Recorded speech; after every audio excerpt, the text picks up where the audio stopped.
Hello students, നമ്മളിന്ന് നോക്കുന്നത് decision tree ആണ്. അപ്പോൾ ഡിസിഷൻ ട്രീ എന്ന് പറഞ്ഞിട്ടുണ്ടെങ്കിൽ ഒരു ഇൻഫോർമൽ വേ ഓഫ് ഡിസിഷൻ മേക്കിങ്ങിന് വേണ്ടി നമ്മൾ യൂസ് ചെയ്യുന്നതാണ് ഡിസിഷൻ ട്രീ എന്ന് പറയുന്നത്. ഇൻഫോർമൽ ഡിസ്കഷനാണ് അവിടെ നടക്കുന്നത്. അപ്പോൾ ഡിസിഷൻ മേക്കിങ്ങിന് യൂസ് ചെയ്യുന്ന ഒരു ഡയഗ്രമാറ്റിക് റെപ്രസെൻറ്റേഷനാണ് in a very very informal manor.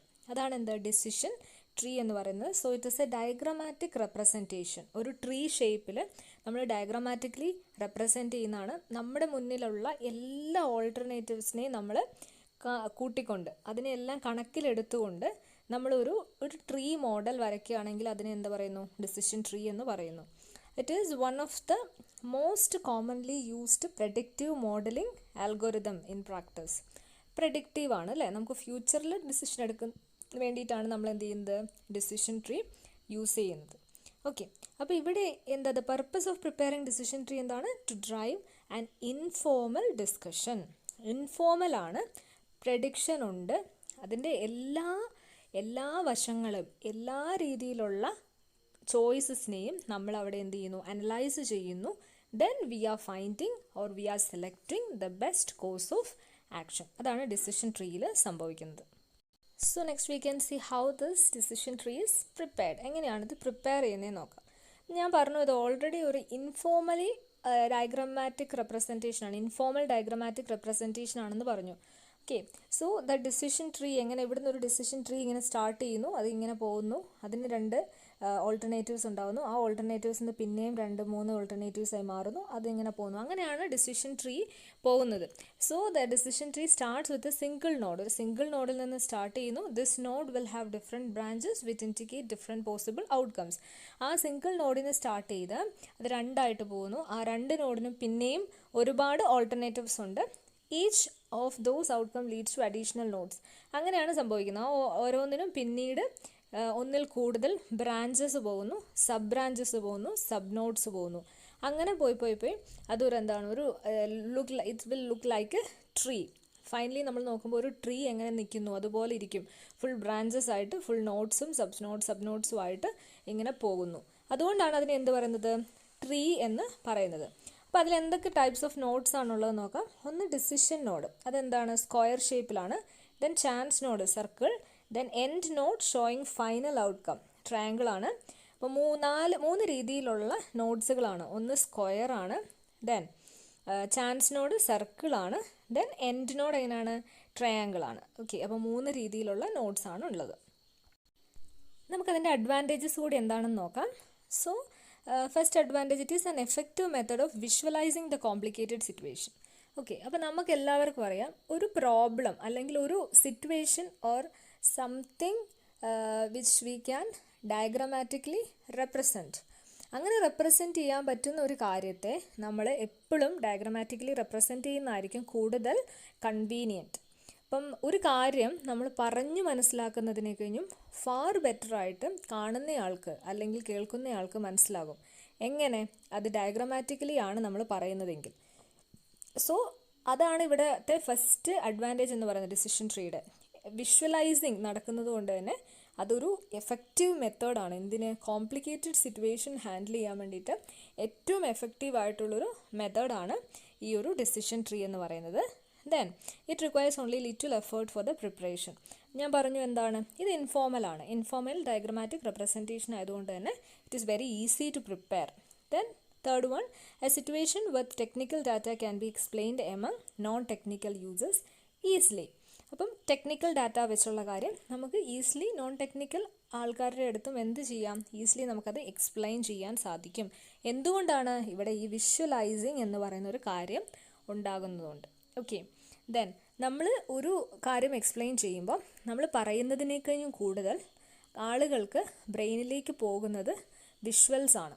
Okay, അപ്പം നമ്മളത് കാണിച്ചുകൊണ്ട് പറയുവാണെങ്കിൽ കൂടുതൽ എഫക്റ്റ് ഉണ്ടാകും. Then it is easy to evaluate and interpret each and every outcome of every course of action on the basis of its cost benefit profitability. എന്തുകൊണ്ടാണ് interpret ചെയ്യാൻ ഇത്ര easy ആവുന്നത്? The main thing is visualising. നമ്മളിവിടെ ഇങ്ങനെ വരച്ചാണ് പോകുന്നത്. ഓരോ ഓൾട്ടർനേറ്റീവ്സും നമ്മളിവിടെ വരച്ചാണ് കാണിച്ചു കൊടുക്കുന്നത്. അപ്പം ഈ ഓൾട്ടർനേറ്റീവ് ഇവിടെ ഫെയിൽ ആണെങ്കിൽ നമ്മളവിടെ ഫെയിൽ എന്ന് എഴുതുന്നു. ഇവിടെയുള്ള ഓൾട്ടർനേറ്റീവ്സുകൾ ഏതൊക്കെയാണെന്ന് നമ്മൾ തന്നെയും പറയുന്നു. അപ്പോൾ ഇവിടെ ഫെയിൽ ആവുന്നു. നമുക്കപ്പം കാണുന്ന ഒരാളെ സംബന്ധിച്ച് ഈ ഒരു ഓൾട്ടർനേറ്റീവ് വന്ന് ഇവിടെ എത്തിക്കഴിഞ്ഞാൽ അത് ഫെയിലാണ് എന്നുള്ള കാര്യം അയാൾക്ക് മനസ്സിലാകും. സോ ഏതൊരാളെ സംബന്ധിച്ചും വളരെ കോംപ്ലിക്കേറ്റഡ് ആയിട്ടുള്ള ഒരു കാര്യത്തെ, സിറ്റുവേഷനെ നമുക്ക് ഈസിലി കൺവേ ചെയ്യാനായിട്ട് ഡയഗ്രാമാറ്റിക് റെപ്രസെൻറ്റേഷൻ യൂസ്ഫുൾ ആണ്. നമുക്കൊരു പ്രോബ്ലം നോക്കാം. പ്രോബ്ലത്തിൽ എന്താ പറഞ്ഞിരിക്കുന്നത്? ആഫ്റ്റർ പാസിങ് +2 കൊമേഴ്സ് ഉള്ളൊരു കുട്ടിയാണ്. After passing +2 commerce, Sunil is thinking about his future plan for further studies. പുള്ളിയുടെ ഇൻട്രസ്റ്റ് എന്തൊക്കെയാണ്? MCOM, CA, CMA. ഇപ്പോൾ കൊമേഴ്സ് കഴിഞ്ഞ ഒരു കുട്ടിയാണ്. ആ കുട്ടിക്ക് ഇൻട്രസ്റ്റ് എന്ന് പറയുന്നത് MCOM, CA, CMA പോലത്തെ ഉള്ള ഒരു ബാക്ക്ഗ്രൗണ്ടാണ് പുള്ളിക്ക് താല്പര്യം. ഓക്കെ, അപ്പം എന്തൊക്കെയാണ് ഓപ്പർച്യൂണിറ്റീസ്? ഇതിനൊക്കെ പോകാനുള്ള കുട്ടിയുടെ ഓപ്പർച്യൂണിറ്റീസ് എന്തൊക്കെയാണ്? നമുക്കറിയാം, BCOMന് പോകാം. പിന്നെ ഈ കുട്ടിക്ക് സ്പെഷ്യൽ ഇൻട്രസ്റ്റ് ഉണ്ട്, ഈ ഒരു അക്കൗണ്ടിങ് ഫീൽഡാണ് കുട്ടിക്ക് താല്പര്യം. അതുകൊണ്ട് തന്നെ വേറെ സ്ട്രീമിലേക്ക് പോകേണ്ട കാര്യമില്ല, BA, BSCയിലേക്കൊന്നും പോകേണ്ട കാര്യമില്ല. സോ നമുക്ക് ഈ കുട്ടിക്ക് ഒരു ബെസ്റ്റ് കോഴ്സ് സെലക്ട് ചെയ്യാനാണ് നമ്മൾ എന്ത് ചെയ്യുന്നത്? ഡിസിഷൻ ട്രീ വരയ്ക്കുന്നത്. അപ്പോൾ ഈ ഡിസിഷൻ ട്രീയിൽ നമ്മൾ എന്തൊക്കെ ഇൻക്ലൂഡ് ചെയ്യിക്കണം? എല്ലാ ഓപ്പർച്യൂണിറ്റീസും ഇൻക്ലൂഡ് ചെയ്യിക്കണം. ആ കുട്ടിക്ക് പോകാൻ സാധ്യതയുള്ള എല്ലാ ഓപ്പർച്യൂണിറ്റീസും നമ്മൾ ഇൻക്ലൂഡ് ചെയ്യിക്കണം. അതേപോലെ തന്നെ കുട്ടി ഫെയിലായാൽ എന്ത് സംഭവിക്കാൻ സാധ്യതയുണ്ട് എന്നുള്ള കാര്യങ്ങളെല്ലാം നമ്മൾ എന്ത് ചെയ്യുന്നു? ഡിസിഷൻ ട്രീയിൽ നമ്മൾ വരയ്ക്കുന്നു. ബിക്കോസ് ഞാൻ പറഞ്ഞിരുന്നു ഓൾറെഡി, ഡിസിഷൻ ട്രീ എങ്ങനെയാണ് വരയ്ക്കുന്നത്? അത് ഇൻഫോർമലാണ്, ഇൻഫോർമൽ ഡയഗ്രാമാറ്റിക് റെപ്രസെൻറ്റേഷൻ ആണ്. ഓക്കെ, അപ്പോൾ അതുകൊണ്ട് നമുക്ക് അതിൻ്റെ ഉള്ളിലുള്ള എല്ലാ പോസിബിലിറ്റീസും നമുക്ക് എന്ത് ചെയ്യാം? ഇൻക്ലൂഡ് ചെയ്യിപ്പിക്കാം. ഇപ്പോൾ ഡിസിഷൻ ട്രീ എങ്ങനെ ഉണ്ടാവുമെന്ന് നോക്കാം. അപ്പോൾ അതിലെന്താണ് പറഞ്ഞിരിക്കുന്നത്? നമുക്ക് ഡിസിഷൻ ട്രീ നമ്മൾ പറഞ്ഞു 3 രീതിയിലാണ് വരയ്ക്കുന്നത് അല്ലേ? Decision notes. അപ്പോൾ ഡിസിഷൻ നോട്ട്സ് എന്തൊക്കെയാണ്? Square, then circle and end notes എങ്ങനെയായിരുന്നു? ട്രയാങ്കിൾസ് എന്നായിരുന്നു നമ്മൾ പറഞ്ഞത്. ഓക്കെ, ദെൻ ഡിസിഷൻ നോട്ട്സ് എന്തായിരുന്നു? സ്ക്വയർ ആണ്. ചാൻസ് നോട്ട്സ് എന്ന് പറയുന്നത് സർക്കിൾ, ആൻഡ് എൻഡ് നോട്ട്സ് എന്താണ്? ട്രയാങ്കിൾ ആണ്. അപ്പോൾ ഇതിൻ്റെ കുട്ടിയുടെ എന്തൊക്കെയാണ് ആ കുട്ടിയുടെ ചാൻസസ് എന്ന് പറയുന്നത്? ഒന്ന് BA, BCOM, BA, BSc 3 available ആണ്. BCOM എടുക്കുകയാണെങ്കിൽ പാസ്സാവാനും ഫെയിലാകാനും ഉള്ള സാധ്യതയുണ്ട്. പാസ്സായാൽ പിന്നെ അതിൻ്റെ ഹയർ ഡിഗ്രി, ഫെയിലായാൽ ഉള്ള കാര്യം. അതാണ് നമ്മൾ ഡിസിഷൻ ട്രീയിൽ വരയ്ക്കേണ്ടത്. അപ്പോൾ ഡിസിഷൻ ട്രീ ഇങ്ങനെയാണ് ഉണ്ടാവുക. അപ്പോൾ ഫസ്റ്റ് D1 എന്ന് പറയുന്നതാണ് എന്ത്? ഈ കുട്ടിയുടെ ഡിസിഷൻ എന്ന് പറയുന്നത്. ഓക്കെ, നമ്മൾ പറഞ്ഞു ഇവിടെ ഡിസിഷൻ നോട്ട്സ് എന്ന് പറയുന്നതാണ് സ്ക്വയർ. പിന്നെ ചാൻസ് നോഡ് എന്താണ്? ചാൻസ് നോഡാണ് സർക്കിൾ എന്ന് പറയുന്നത്. ആൻഡ് ഫൈനൽ എൻഡ് നോട്ട്സ് ആണ് എന്ത്? നമ്മൾ ഈ ട്രയാങ്കിളായിട്ട് വരച്ചിരിക്കുന്നത്. അപ്പം നമുക്ക് നോക്കാം കുട്ടിയുടെ ചാൻസസ് എന്തൊക്കെയാണ്. ഫസ്റ്റ് +2 കഴിഞ്ഞൊരു കുട്ടിയെ സംബന്ധിച്ച് BCOM ഉണ്ട്, BA ഉണ്ട്. ഓക്കെ, അപ്പോൾ BCOMന് പോകുകയാണെങ്കിൽ എന്താണ്? ഒന്നെങ്കിൽ പാസ്സാകാം അല്ലെങ്കിൽ ഫെയിലാകാം. ഫെയിലാകുന്ന കേസിൽ എന്താണ്? ഫെയിലാകുന്ന കേസിൽ മോസ്റ്റ് പ്രോബബ്ലി എന്ത് ചെയ്യാൻ സാധ്യതയുണ്ട്? ഡിസ്കണ്ടിന്യൂ ചെയ്യാം. അങ്ങനെ ഉണ്ടെങ്കിൽ ആ കുട്ടി ഡിസ്കണ്ടിന്യൂ ചെയ്തിട്ടുണ്ടെങ്കിൽ ജോബില്ലാതെ നടക്കും. അപ്പോൾ അതൊരു എൻഡ് നോഡിലേക്കാണ് പോകുന്നത്. അത് കഴിഞ്ഞു. അപ്പം എൻഡ് നോഡിലേക്ക് പോയി. ദെൻ ഡിസ്കണ്ടിന്യൂ ചെയ്യാതെ തന്നെ കുട്ടി ഫെയിലായ കുട്ടി റീഅപ്പിയർ ചെയ്തു.